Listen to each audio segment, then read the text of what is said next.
In the sprawling metropolis of Shinsoku 2099, time was our playground. Every citizen, from the bustling street vendors to the high-flying executives, had the ability to skip forward exactly 7 seconds. It was a neat trick, a way to dodge a sudden downpour or bypass a boring conversation. But I was different. I was Akari, and I didn't skip time. I stopped it.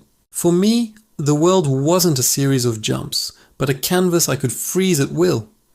While others blinked past inconvenient moments, I could walk through a suspended rainstorm, admiring each individual droplet, hanging in the air like a crystal bead.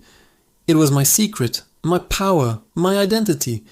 I was the one person who could truly pause and appreciate the beauty of a single, fleeting second. This uniqueness was my everything, the core of who I was.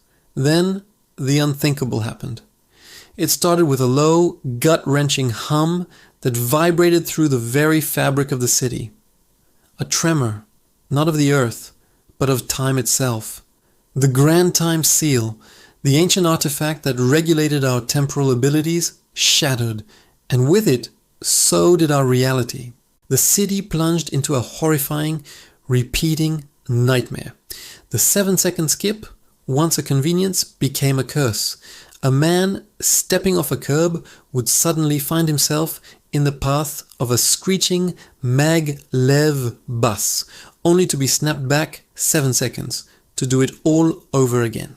A child reaching for a balloon would see it float away, then reset, her hopeful expression turning to confusion, then terror, as the moment replayed endlessly. The air filled with a symphony of looped screams, crashing metal and shattering glass. The entire city was trapped in a chaotic 7-second hell. My heart hammered against my ribs. I saw the faces of my neighbors, frozen in perpetual panic.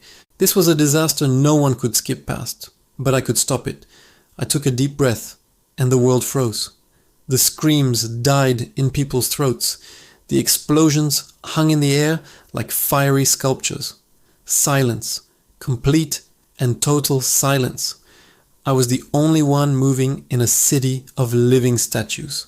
My destination was clear. The central spire where the fragments of the time seal pulsed with malevolent energy. I ran.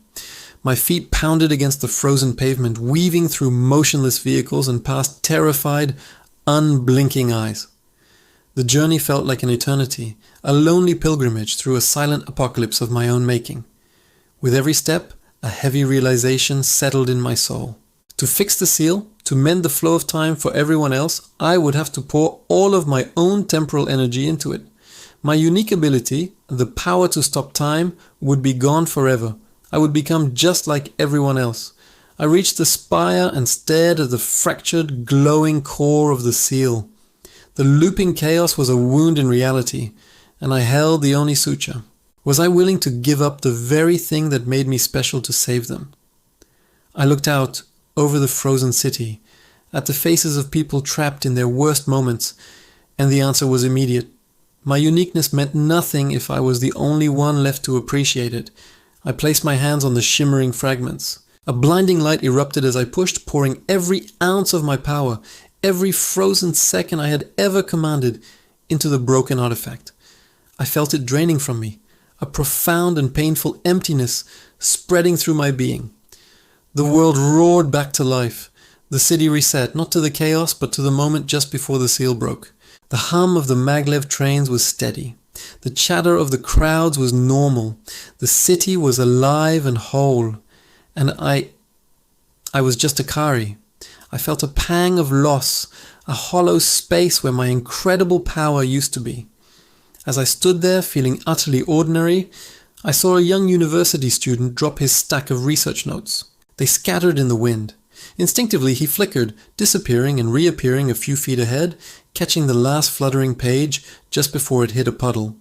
He let out a relieved sigh, completely unaware of the cataclysm he had just avoided. A genuine smile spread across my face. My power was gone. I was no longer unique.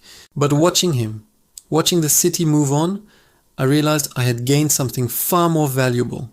I wasn't just the girl who could stop time anymore. I was the one who had saved it.